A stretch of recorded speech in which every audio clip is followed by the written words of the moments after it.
Hello every one. இன்னைக்கு morning ஏர்லியராகவே எழுந்திரிச்சிட்டேன் 3:30க்கு. என் husband ஊருக்கு போகிறாரு, அவருக்கு சமைச்சு தரணுங்கிறதுக்காக சீக்கிரமாகவே எழுந்திரிச்சிட்டேன். இன்னைக்கு நெய்ச்சோறு பண்ண போகிறேன். அதுக்கு ஒரு குக்கரில் கொஞ்சம் எண்ணெய் போட்டு எண்ணெய் சூடானதுக்கப்புறமா 2 பட்டை 4 கிராம்பு 4 ஏலக்காய் போட்டு அது நல்லா வெடிச்சதுக்கப்புறமா 3 வெங்காயம் கட் பண்ணி வச்சுருந்ததை போட்டு வெங்காயமும் நல்லா தாளிச்சதுக்கு ப்ரௌன் கலராக ஆனதுக்கப்புறமா ஒரே ஒரு பச்சை மிளகா தான் போட்டுருக்கேன்.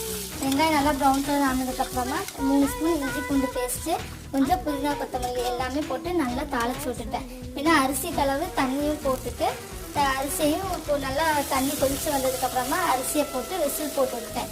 எப்போவுமே குஷ்காக்கு முதல்லையே நெய்ச்சோறுக்கு வந்துட்டு நெய் முதல்லையே போடக்கூடாது. எப்போ சாப்பாடு இறக்குறப்ப தான் நெய் போடணும். சாப்பாடு ஓப்பன் பண்ணுறப்போ நெய் போட்டால் தான் நெய்ச்சோறு நல்லா இருக்கும். எப்போவுமே நம்ம ட்ராவலிங்கில் இருக்கிறப்போ பிரியாணி அரிசி யூஸ் பண்ணாதீங்க, ஏன்னா சீக்கிரமாக கெட்டுரும் இந்த வெயிலுக்கு. நான் சாப்பாட்டு அரிசி தான் யூஸ் பண்ணியிருக்கேன், அதுதான் வந்துட்டு தாக்கு பிடிக்கும். இன்னைக்கு இந்த vlogல இவ்வளோ.